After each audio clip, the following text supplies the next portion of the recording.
नमस्कार, आज का मुद्दा में आप सभी का स्वागत है। मैं हूं आदित्य नामदेव। भ्रष्टाचार की कालिख तो पहले भूपेश बघेल के कुछ ही मंत्रियों पर लगी थी, लेकिन अब इसके दाग पूरी कैबिनेट को कलंकित कर रहे हैं। शराब घोटाले की चार्जशीट कहती है कि कैबिनेट ने जिस शराब नीति को मंजूरी दी, दरअसल वो भ्रष्टाचार करने की नीयत से ही बनाई गई थी। लिहाजा पूरी कैबिनेट इसमें संलिप्त है। ये देश का सबसे अनूठा मामला होगा जब भ्रष्टाचार का कलंक किसी एक मंत्री या मुख्यमंत्री पर नहीं बल्कि पूरी की पूरी कैबिनेट पर है। लिहाजा इस मामले में छत्तीसगढ़ की राजनीति गर्म है। भाजपा जहां कांग्रेस को भ्रष्टाचार का आईना दिखा रही, तो वहीं कांग्रेस रटा रटाया आरोप लगा रही। पहले रिपोर्ट देख लेते हैं, फिर चर्चा को हम आगे बढ़ाएंगे।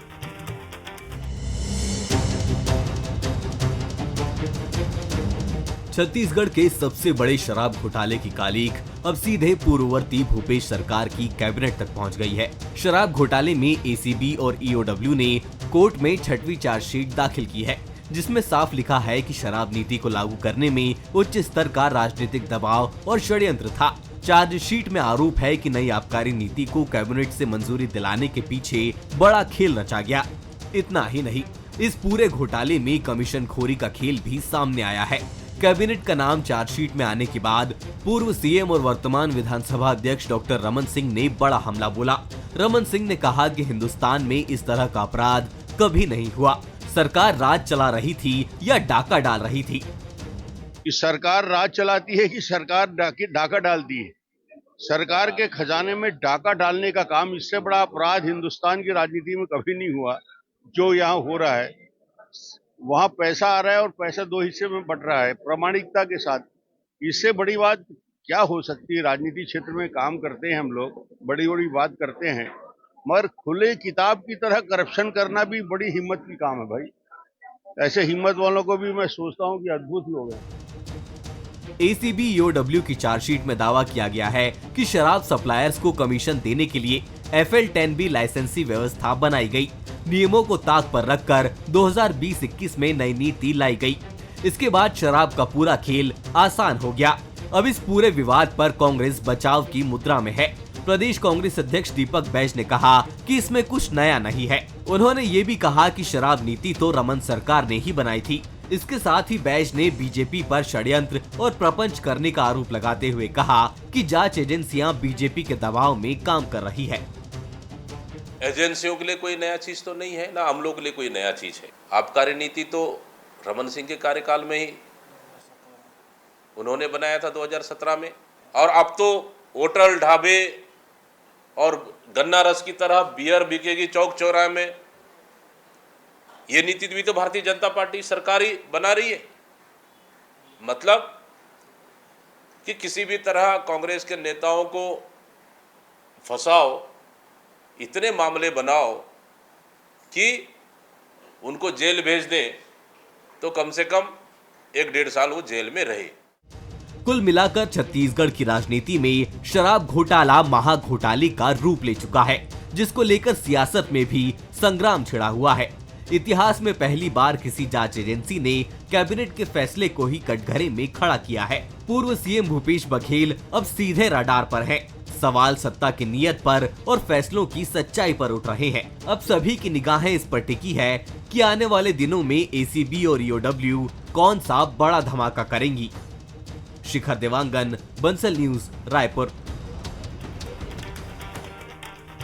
कोई एक तो होगा जो ईमानदार होगा, या फिर सब के सब अपने ईमान को गिरवी रख चुके थे।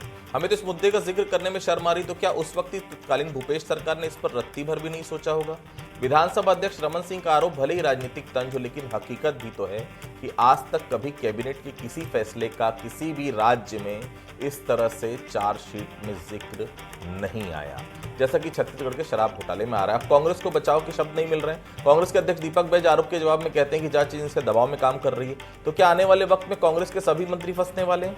क्या गिरफ्तारी का शिकंजा अन्य मंत्रियों पर भी कसने वाला है? जाहिर है आरोप साबित हो या ना हो, लेकिन चार्जशीट में कैबिनेट का जिक्र आना ही भारी शर्मिंदगी की बात है। अब वक्त का इंतजार करिए, आने वाले समय में ये मामला और कितना आगे जाता है। बंसल न्यूज के कुछ सवाल हैं। क्या कुछ सवाल हैं? पहला सवाल, क्या एसीबी ईओडब्ल्यू की चार्जशीट तत्कालीन भूपेश सरकार की पोल खोल रही है? दूसरा सवाल, क्या भूपेश कैबिनेट का फैसला ही शराब घोटाले की असली जड़ था?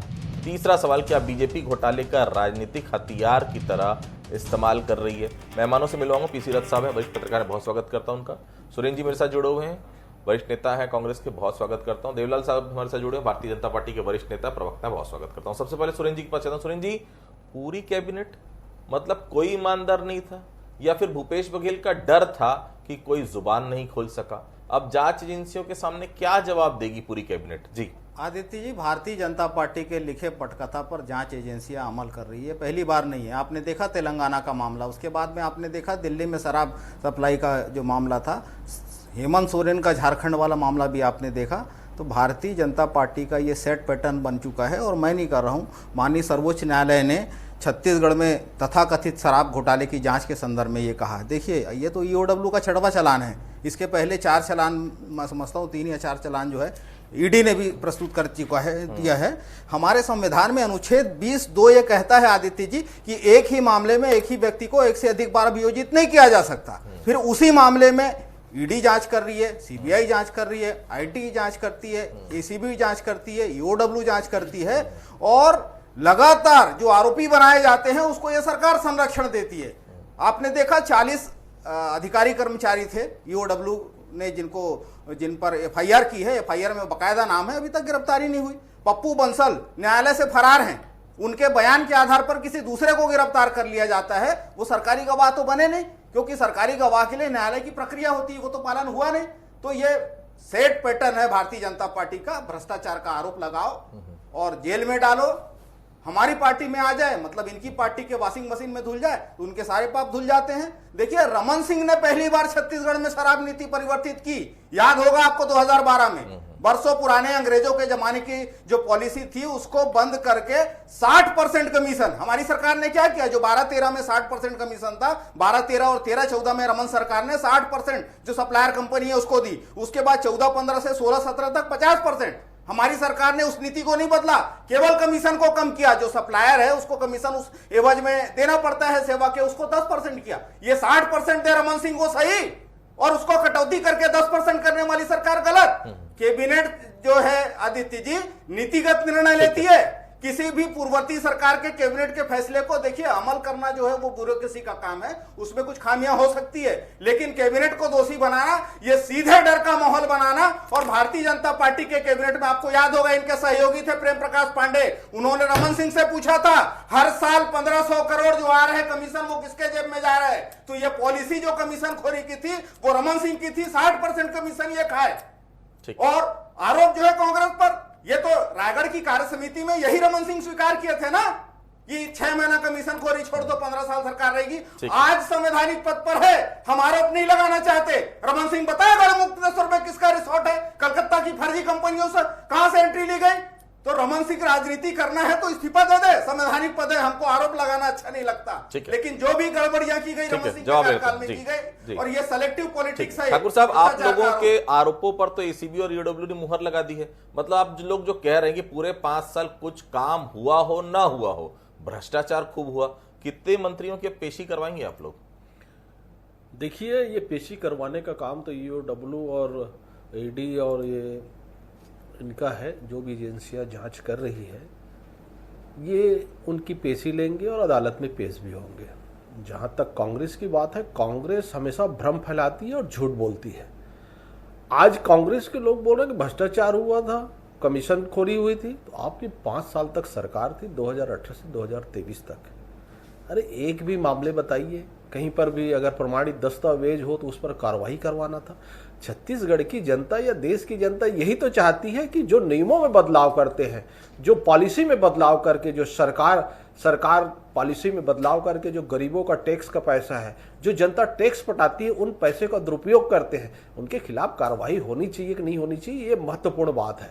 और आज अगर इतने बड़े बड़े लोगों के ऊपर कार्रवाई हो रही तो निश्चित ही जनता का विश्वास कानून के ऊपर बन रहा है कि कानून के शिकंजे से कोई नहीं बच सकता।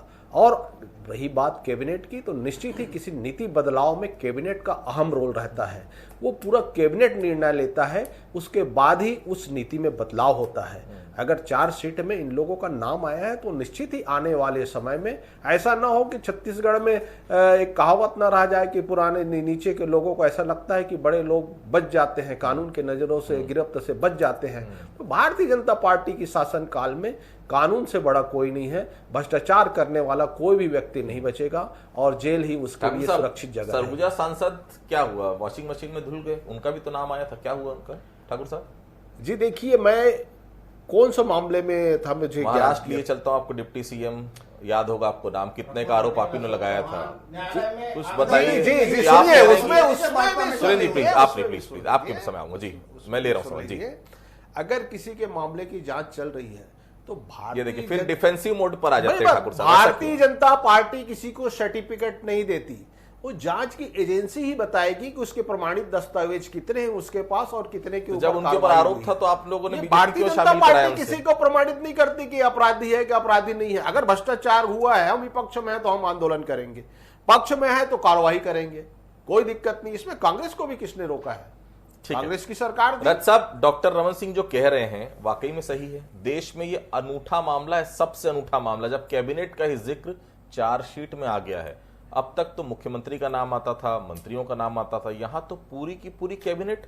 रथ साहब जी देखिए, ये एक तरह से ये रणनीतिक तौर पर किस तरह से कैबिनेट को पूरी तरह से आरोप पत्र में शामिल करना, ये रणनीतिक तौर पे हो सकता है, जांच एजेंसियों को इस तरह से कुछ लगा हो, लेकिन ये अनूठा मामला तो कहा ही जाएगा, क्योंकि जैसा कि शुरुआत में बात हुई थी कि नीतिगत निर्णय लेती है जो कैबिनेट होती है और बाकी जो क्रियान्वयन ढांचा होता है सरकार का वो उस पर कार्रवाई करता है। तो सीधे सीधे जिम्मेदार कैबिनेट को अगर कहा जाए, वैसे तो आप देखिए कि हर मामले में हर नीति का क्रेडिट जो है, हर नीति का क्रेडिट अगर कैबिनेट स्वीकृति देती है और नीति का क्रेडिट लेती है तो क्रेडिट एक तरह से कैबिनेट जिम्मेदार होती है। लेकिन इस तरह से किसी अपराध में या किसी तरह से किसी क्राइम में कैबिनेट को इस तरह से मुझे नहीं लगता कि अभी तक के कभी आरोपित किया गया होगा। तो इस मामले में एक तरह से रणनीतिक तौर पे अगर ये कर रही है अभी की सरकार, या एक तरह से ईओडब्ल्यू अगर कर रही है तो ईओडब्ल्यू भी उसी कैबिनेट के अंतर्गत थी एक तरह से देखा जाए तो, क्योंकि कैबिनेट तो सारे विभागों का एक तरह से प्रतिनिधित्व है एक तरह से उसमें, तो सरकार जिम्मेदार थी और पूरी सरकार के सभी लोग उसमें होंगे। तो मुझे लगता है इस रणनीति से बजाय सही अपराधियों तक पहुंचने के कहीं ना कहीं गलती हो सकती है। इस तरह से चलने से कहीं ना कहीं असली आरोपी को निकलने का रास्ता भी मिल सकता है, क्योंकि जब दायरा बड़ा किया जाता है तो जनचर्चा में भले वो मुद्दा उठ सकता है, भले ही वो, लेकिन लीगल तौर पे उसको साबित करना बड़ा कठिन होगा। और जांच एजेंसियों के पास वास्तव में जो आरोप पत्र में नाम जोड़ने के लिए जो चीज़ें हैं वो कितना उसमें कार्रवाई कर पा रही हैं, क्योंकि जिस तरह से बात ये भी है कि 40 से ज़्यादा अधिकारियों को जो अभी तक के गिरफ्तार नहीं किया जा सका है, और उस तरह से जो व्यापारियों को भी जो नाम जिनके आए थे उनको भी इस तरह से गिरफ्तार नहीं कर पाई है। तो आगे न्यायिक कार्यवाही करके, क्योंकि जनता को किसी से मतलब नहीं है, जनता ये चाहती है अगर कुछ अपराध हुआ है तो उस पर कार्यवाही हो और न्यायालय में उनको दोषी सिद्ध किया जाए, और ये जिम्मेदारी सरकार की है। अगर सरकार उस काम को तेजी से करे तो वो ज्यादा बेहतर होगा जनता के लिए। पार्टियों की पॉलिटिक्स से ज्यादा बेहतर है कि असली अपराधियों का चिन्हांकन और उनको सजा तक पहुंचाना। वर्मा साहब, कांग्रेस बार बार कह रही है ये राजनीतिक बदले की कार्रवाई है, लेकिन क्या केवल राजनीतिक साजिश कहकर आरोपों से बचा जा सकता है? कैबिनेट में बैठकर सभी मंत्रियों ने शराब नीति पर सहमति दी थी, क्या इनमें से कोई भी मंत्री आज खुलकर कह रहा है कि उसे आपत्ति थी? सुरेंद्र जी।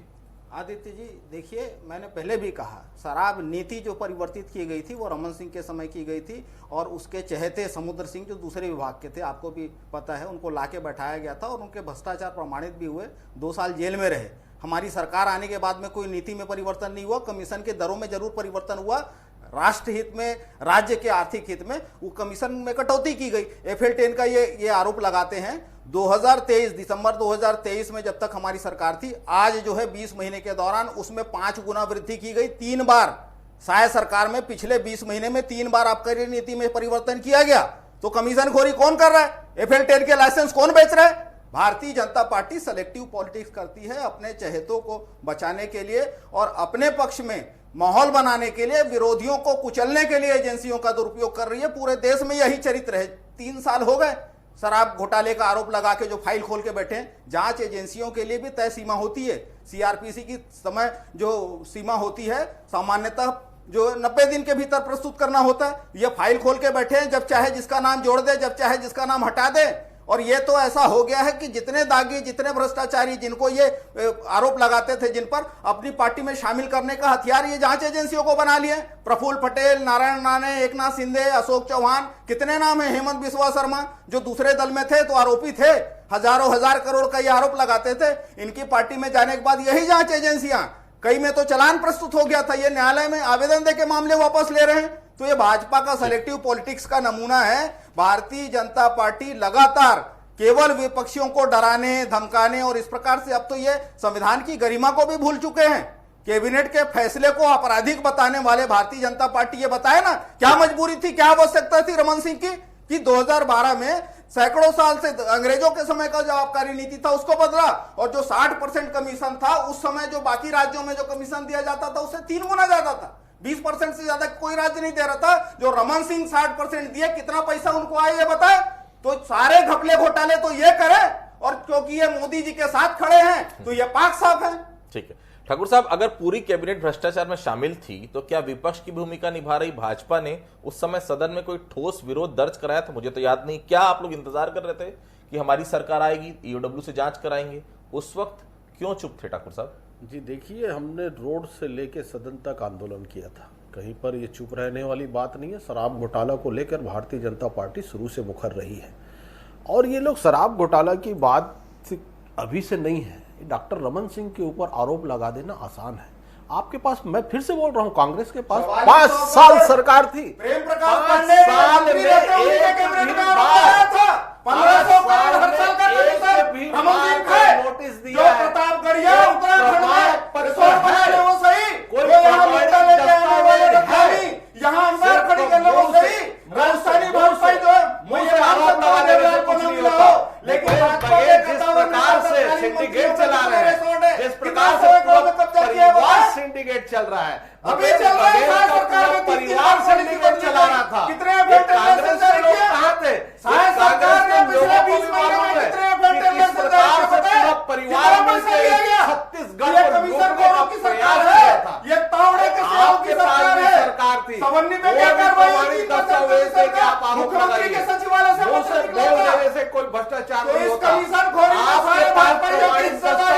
के साथ बात कीजिए। कमीशन खोरी में वाजपेयी की सदाई है। मैं कहना चाहता हूँ, संवैधानिक पद में है डॉक्टर रमन सिंह, आपके पास पर्याप्त चाहिए, बिना दस्तावेज के बात नहीं करना चाहिए, बिना दस्तावेज के बात नहीं करना चाहिए।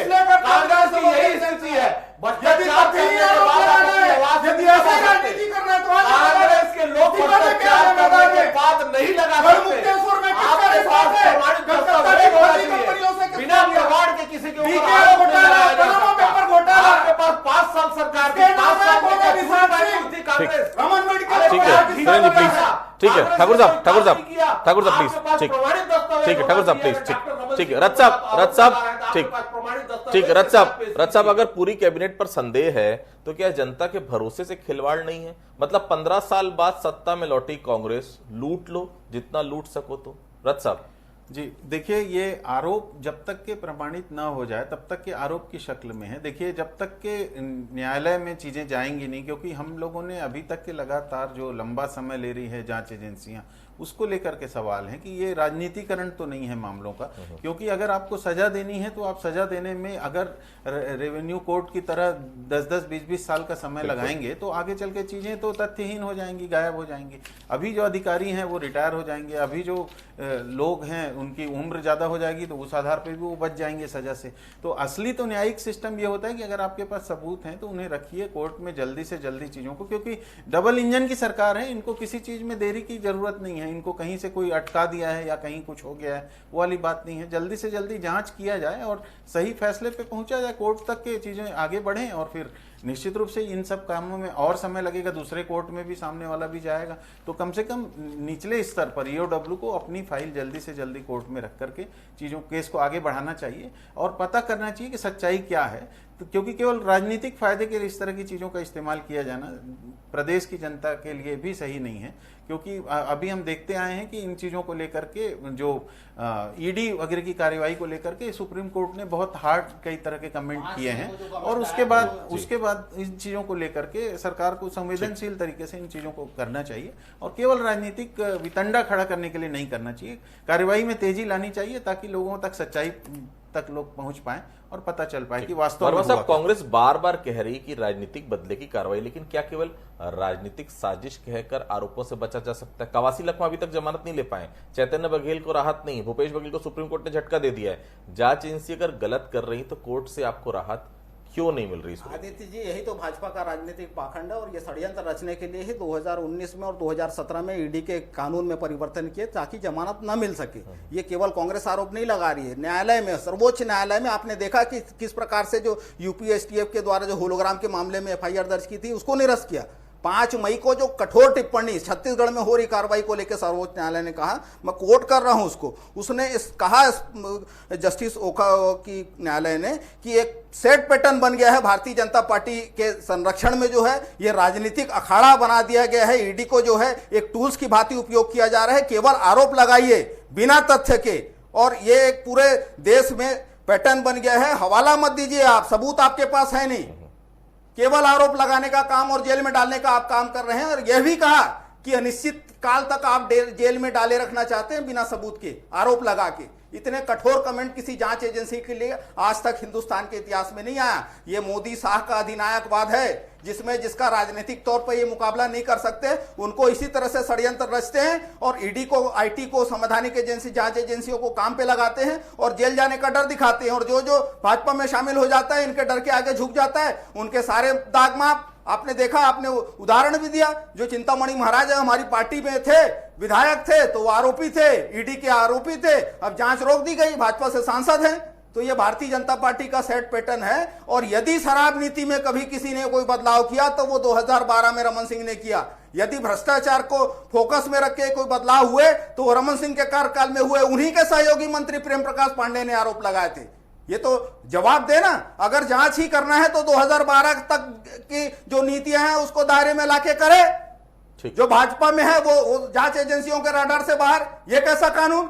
ठीक है, जवाब ठाकुर साहब क्या भाजपा, हमारी सरकार में समुद्र सिंह है ना, रमन सिंह का चहेता था, दूसरे विभाग के से लाके बैठाया। ठाकुर साहब, क्या भाजपा ये साबित कर पाएगी कि चार्जशीट में कांग्रेस कैबिनेट का आना ही भ्रष्टाचार का पुख्ता सबूत है, या केवल जांच की शुरुआती धारणा? क्योंकि ये साबित करना बहुत चुनौतीपूर्ण होगा ठाकुर साहब कि दबावपूर्ण तरीके से नीति को पारित कराया गया। कौन बोलेगा हाँ दबाव था? अब पैसा या रिश्वत साबित कर देंगे आप लोग, ऐसा लगता है आपको? दबाव कैसा साबित करेंगे?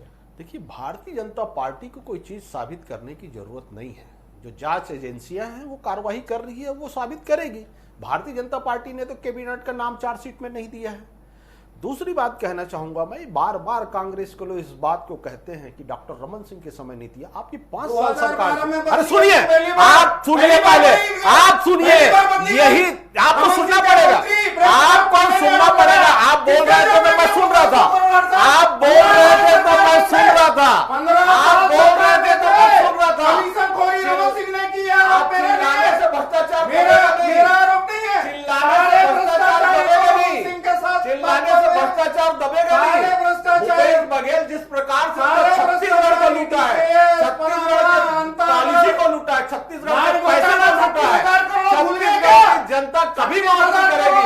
ये सारे लोग जेल में रहेंगे, सारे लोग जेल में रहेंगे आने वाले समय में, कोई नहीं बचने वाला है। भ्रष्टाचार जो भी छत्तीसगढ़ में करेगा, कांग्रेस भ्रष्टाचारियों को बचाने के लिए हमेशा रोड में खड़े रहती है। ये कांग्रेस का चरित्र है, कांग्रेस का चरित्र है, ये पैसा पहुंचाने के लिए किया था। और यही तो बात है कि यहाँ पर जितने लोग हैं छत्तीसगढ़ के, ये चाहते हैं कि हमारे छत्तीसगढ़ का पैसे के लूटने वाले, भ्रष्टाचार करने वाले लोग जेल के पीछे रहे। यही छत्तीसगढ़ की जनता। आखिरी सवाल लेना मुझे जी, रथ साहब, अगर चार्जशीट में नाम आने का मतलब भ्रष्टाचार है तो क्या हर चार्जशीट को सजा के बराबर मान लेना चाहिए? और दूसरी बात ये, कैबिनेट का चार्जशीट में जिक्र आना भूपेश बघेल को राजनीतिक रूप से कितना नुकसान पहुंचाएगी? एक तरफ पीसीसी की कमान संभालने की बात चौबे साहब कर रहे हैं, दूसरी बात ये सामने आ रही है, रथ साहब।